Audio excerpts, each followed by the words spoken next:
Loan recovery agent अगर आपको harassment करना शुरू कर दे, परेशान करना शुरू कर दे, गाली गलौज पर उतर जाए, जबरदस्ती करके कहे कि पैसा दो, लोन का किस्त जमा करो, नहीं तो आपके ऊपर इतना गाली या मारपीट की नौबत कर दे, तो क्या कर सकते हैं?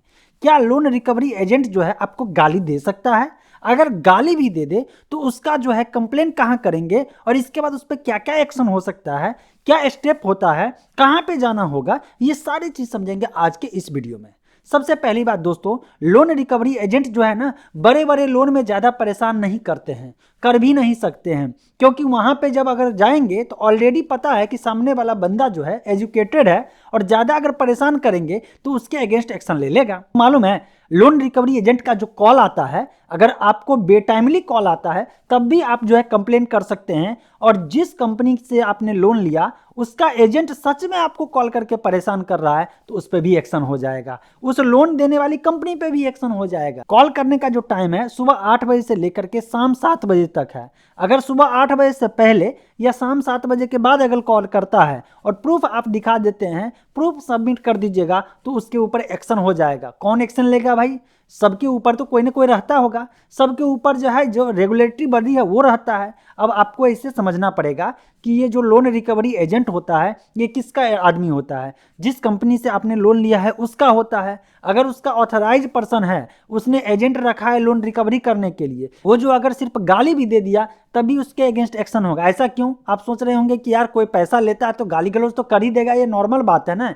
ये नॉर्मल बात जो है आम आदमी को लगता है। ऐसा इसलिए मैं बता रहा हूँ कि जितने भी सबसे ज़्यादा ग्रुप समूह लोन जो होता है ना, महिला लोग लेती है, जो गांव विलेज से रिलेटेड महिला होती है उनको ज़्यादा नॉलेज नहीं रहता, इसलिए वो बर्दाश्त करती रहती है। लेकिन इस वीडियो को देखने के बाद कोई भी महिला हो या कोई भी पुरुष हो, किसी भी टाइप का लोन हो, अगर लोन रिकवरी एजेंट परेशान करता है तो आपको ये जानकारी मिल जाएगी कि आगे आप क्या एक्शन ले सकते हैं। बात यह है कि अगर किसी से आपने लोन लिया और किसी कारणवश आप पैसा नहीं दे पा रहे हैं या कोई जानबूझ के भी अगर पैसा नहीं दे रहा है, तो ये लोन वाली कंपनी कभी भी आपकी गाली गलौज नहीं करेंगे, कभी भी आपको जो है बदतमीजी नहीं करेंगे, कभी भी ज़बरदस्ती जो है मारपीट नहीं करेंगे।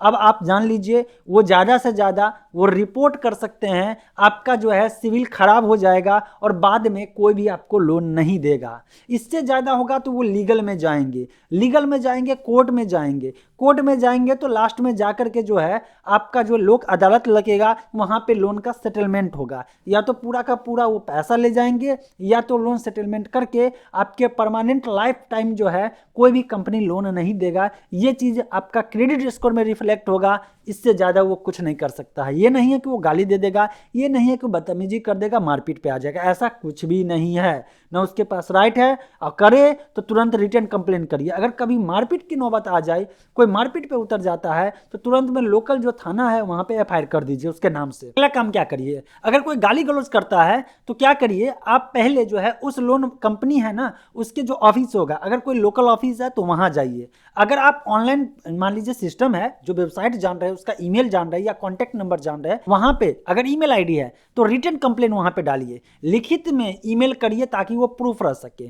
दूसरा, अगर कॉल है, टोल फ्री नंबर है, वहाँ पे जो है अपना कंप्लेंट दायर करिएगा तो कॉल को रिकॉर्ड कर लीजिए। इतना सब करने के बाद जो है अगर कंपनी वाले नहीं सुनता है, फिर भी परेशान करता है और हरासमेंट करने पर उतर आता है, तो इसके बाद सबके ऊपर जितने भी लोन पैसे के मामला होता है उसके ऊपर कौन सा इंस्टीट्यूशन है, कौन सा जो है मान लीजिए गवर्निंग बॉडी है, वो है RBI, reserve bank of India, जो है सारे के रूल्स रेगुलेशन गाइडलाइंस पेनाल्टी सब कुछ जो है डिसाइड करता है। तब जाकर के आप जो है, चूंकि उसको लाइसेंस जो है एनबीएफसी का लाइसेंस आरबीआई ने दिया है, आरबीआई में जब आप कंप्लेन करेंगे तो आने वाले समय में, चूंकि आरबीआई धीरे से सही लेकिन एक्शन जरूर लेती है। आप जो है नवी वाले केस में देखे होइएगा, डीएमआई फाइनेंस वाले केस में देखे होगा, आखिर आरबीआई ने कंप्लेन दर्ज के आधार पे जो है वहाँ पे एक्शन लिया ना, उसको लोन देने का लाइसेंस जो है रोक दिया ना, नया लोन देने के लिए जो है अलाउ नहीं ना किया। उसी तरह से अगर आप वहाँ पे आरबीआई में जाकर कंप्लेन करते हैं कि फलाने एनबीएफसी या फलाने फलाने माइक्रो फाइनेंस या फलाने कंपनी का स्टाफ जो है, लोकल एजेंट जो होता है, जो लोन रिकवरी एजेंट होता है, वो मुझे परेशान कर रहा है, इतने दिनों से परेशान कर रहा है बिना ऑफ, मतलब कि कोई टाइम नहीं है, 8 बजे सुबह से पहले भी कर देता है, 7 बजे के बाद भी है, घर पे भी पहुंच करके गाली गलौज करता है। अगर रिटर्न में ऐसा लिखते हैं तब जा करके उस लोन देने वाली कंपनी पे एक्शन भी हो जाएगा। लेकिन ध्यान दीजिएगा, यहाँ पे आपके पास प्रॉपर एविडेंस होना चाहिए। ऐसा नहीं है कि कोई सच में सिर्फ पैसा मांगने आए, उस पर आप जो है केस कर दीजिए या आप उसके अगेंस्ट कंप्लेन कर दीजिए। अगर ऐसा करेंगे तो अगर आप प्रूफ नहीं कर पाए तो ध्यान रखिएगा ये बात कि अगला बंदा जो है जिस पे आप गलत आरोप लगाए हैं वो आपके अगेंस्ट जो है मानहानि का भी केस कर सकता है। तो ये चीज समझ लीजिए, अगर आपने पैसा लिया है तो आपको ब्याज के साथ वापस करना है, क्योंकि कंपनी जो है आपको पैसा दे रही है वो ब्याज कमाने के लिए, उसका बिजनेस मॉडल है। वो ऐसा नहीं है कि फ्री में बांट रहा है। आपका हमारा कोई रिलेटिव भी फ्री में पैसा देने वाला नहीं है। आखिर वो अनजान आदमी आपके सिविल रिकॉर्ड को देख करके ही पैसा दिया ना। अगर आप पैसे को नहीं चुकाइएगा, बाद में सिविल खराब हो जाएगा, भविष्य में कभी भी जरूरत पड़ेगी, इमरजेंसी के भी सच में जरूरत पड़ेगी, फिर भी कोई पैसा देने के लिए नहीं आएगा। क्योंकि फाइनेंस के दुनिया में डिजिटल रिकॉर्डेड जो है सिविल स्कोर आपका खराब हो जाएगा। खराब ही नहीं, अगर लोन सेटलमेंट का ऑप्शन अगर उसमें दिखाना शुरू कर दे, कोई नहीं देगा, कोई भी रिस्क लेना नहीं चाहेगा। संभल के करिएगा काम, जो जेन्युइन हो वही काम करिए।